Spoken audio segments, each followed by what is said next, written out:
আসসালামু আলাইকুম। আপনারা সবাই কেমন আছেন? আশা করি সকলেই অনেক ভালো আছেন আর আপনাদের দোয়ায় আমিও অনেক ভালো আছি। আজকে আমি যাচ্ছি নতুন একটা কাজের উদ্দেশ্যে। আপনারা হয়তো সকলে জানেন আমি একটা নতুন কাজ করি বা অনেক পুরাতন যেটা বলা যায়। নতুন আপনাদের কাছে হতে পারে কিন্তু আমার জন্য অনেক পুরাতন। আমি ২০১৭ সাল থেকে এই কাজটা করে থাকি। অনেকেই জানেন আবার অনেকেই জানেন না। তো আমি সেটা দেখাইতেই নিয়ে যাব আপনাদেরকে। আর এদিকে আমার ছোট্ট মেয়েটা বাইকে ওঠার জন্য উঠে পড়ে লেগেছে। তো আমি বলি যে, "বাবা একটু সরে দাঁড়ান, আমি গাড়িটা ঘুরিয়ে নিয়ে আমরা ২ বাপু চলে যাব।" তো গাড়িটা ঘুরিয়ে নিয়ে মেয়েকে নিয়ে আমরা রওনা দিই। তো আমি নিয়ে যাব আপনাদেরকে সেখানে। আমি যেই কাজের জন্য যাচ্ছি সেটার জন্য। আমার বাইকে আছে আমার মেয়ে। আমার বাইকে সবসময় আমার মেয়ে আমার সামনে ওঠে। সামনে উঠতে সে খুব বেশি পছন্দ করে। আমি তাকে সামনে করে নিয়েই আমি চলে যাচ্ছি। আমাদের বাড়ি থেকে বের হয়েই ছোট মাটির রাস্তা ধরে আমরা রওনা দিই সেখানে যাওয়ার জন্য। তো যেতে যেতে বলি যে আমি আসলে ২০১৭ সাল থেকে প্রাইভেট পড়াই। আমি ক্লাস 6 থেকে 12 পর্যন্ত স্টুডেন্টদেরকে পড়াই। আমি ক্লাস 11 এবং 12 দেরকে আমি সাধারণত আইসিটি করাই। আর ক্লাস 6 থেকে 10 পর্যন্ত আমি সায়েন্সের সাবজেক্টগুলো এবং ম্যাথমেটিক্স প্রাইভেটটা পড়াই আমি। সেটার জন্যই আমি আসলে আমার এলাকায় একটা প্রাইভেটের কোচিং সেন্টার মতো খোলার চেষ্টা করছি, যেখানে আমাদের কিছু জিনিসপত্র লাগবে। ঘর তৈরি করে সেখানে আমার বেঞ্চগুলো লাগবে, যেটার জন্যই আমরা রওনা দিচ্ছি সেখানে যাওয়ার জন্য।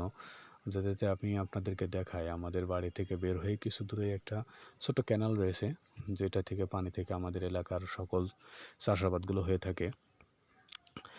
এই ক্যানেলে পানি দিয়েই সাধারণত আমাদের এলাকার ধান বা পাট অন্যান্য চাষাবাদগুলো হয়ে থাকে। আমার পান ক্ষেত যেখানে আছে এই পান ক্ষেত থেকে একটু দূরেই আসলে এই ক্যানালগুলো, যদিও আমার পান ক্ষেতে এই ক্যানেলের পানির কোনো প্রয়োজন হয় না।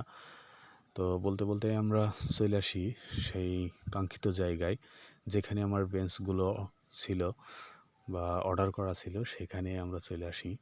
তো এসে দেখি কাঠমিস্ত্রি দাঁড়িয়ে আছে। কাঠমিস্ত্রি হয়তো বা আমাদের জন্য অপেক্ষাই করছিল।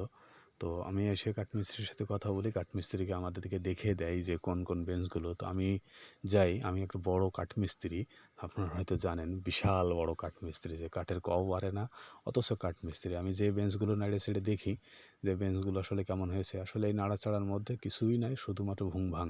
কারণ আমি তো কিছুই জানি না কাঠমিস্ত্রি কোন জায়গায় কী পেরেক মারে না মারে। তারপর আমি একটু নড়ে চড়ে দেখছি যে আসলে কেমন শক্ত হয়েছে, কী কাঠ দিয়েছে। আমি কাঠমিস্ত্রিকে বারবার জিজ্ঞাসা করছিলাম যে আসলে কী কাঠ দিয়ে ব্যবহার করা হয়েছে এগুলো। আমি বলছিলাম মেহগনি দিতে। তো তারা বলছে যে আমরা মেহগনি দিব এবং শিশু কাঠ দেওয়ার কথা বলছিলাম আমি, মেহগনি এবং শিশু কাঠ। তারা তাই বলল যে হ্যাঁ, মেহগনি এবং শিশুই দিছি। তো আমি বারবারই দেখছিলাম যে আসলে আমার বেঞ্চগুলো কেমন হয়েছে, এবং আমি অপেক্ষা করছিলাম আসলে কাঠমিস্ত্রিদের যে মালিক, সে মালিক এখানে ছিল না, যার সাথে আমার টাকা পয়সা লেনদেন করা হবে। যে কারণে আমরা দাঁড়িয়ে অপেক্ষা করছিলাম আর দেখছিলাম যে সে কখন আসে। এরপরে আমরা আসলে বাধ্য হয়ে অনেকক্ষণ দাঁড়িয়ে থেকে না পেরে কাঠমিস্ত্রি বলে যে ভাই আপনি একটু ফোন দিয়ে তাকে ডেকে নেন, তাহলে ভালো হবে। তো আমি বলি যে আপনি ফোন দিয়ে তাকে ডাকেন, ডেকে তাড়াতাড়ি আমরা কথা বলে বাড়ি থেকে রওনা দেবো। আর বলতে না বলতেই চলে আসে। ফোন দেওয়ার কিছুক্ষণের মধ্যেই কাঠমিস্ত্রির মালিক চলে আসে এবং এসে তিনি দাঁড়ান। তার সাথে আমার কথোপকথন হয়, যদিও তারা আমার পরিচিত, সকলে আমার পরিচিত আমার পাশের গ্রামের, এবং বলা যায় আমার শ্বশুরবাড়ির গ্রামের তারা। আর আরিয়ার আম্মুর দোস্ত বলা যায় সে। তো তার সাথে আরিয়ার আম্মু কথোপকথন করছিল, আমি দাঁড়িয়েছিলাম পাশেই। দাঁড়িয়েই একসময় কথোপকথন হয় যে বেঞ্চ আপনাদের পাঠিয়ে দেওয়ার কথা ছিল, আপনারা পাঠিয়ে দেননি। তো তারা বলছিল ভাই আসলে পাঠিয়ে দিতাম, আমরা গরুরহাটে গেছিলাম, আপনারা জানেন আমি কিছুদিন আগে বামুনদি হাটে গেছিলাম। এই ভাইও বললো যে আমিও বামুনদি গরুর হাটে গেছিলাম গরু কেনার উদ্দেশ্যে। তো যাই হোক, কথোপকথন হয় এবং আমাদের ফাইনালি হয় যে হ্যাঁ ভাই একটা ভ্যান দেখে আমাদের মালগুলো পৌঁছিয়ে দেবে। তো যাই হোক, আর এদিকে আরিয়ার আম্মু তো এক মুরগির ঘর পছন্দ করে বসে আছে, সে নেবে। তারপর আমি টাকা গুনি, টাকাগুলো বুঝিয়ে দেওয়ার জন্য আর আমার মেয়ে এসে ধরেছে যে আম্মু আমি কিছু খাওয়া দাওয়া করবো। আম্মু আমাকে টাকা দিচ্ছে না, তাই আমাকে ধরছে যে টাকা দাও, আমি কিছু খাওয়া দাওয়া করবো, আমি একটু মিষ্টি খাবো। ছোটো বাচ্চাদের যে মিষ্টি যা হাতে দিলেই হয়, দোকান থেকে যা হাতে দিলেই হয়, এই বলে আমি মেয়েকে কোলে নিয়ে চলে আসি। সকলে আমার মেয়ে এবং আমার জন্য, আমার পরিবারের জন্য দোয়া করবেন। এই আশা নিয়েই আমি শেষ করছি আজকের ব্লগ। Bye bye.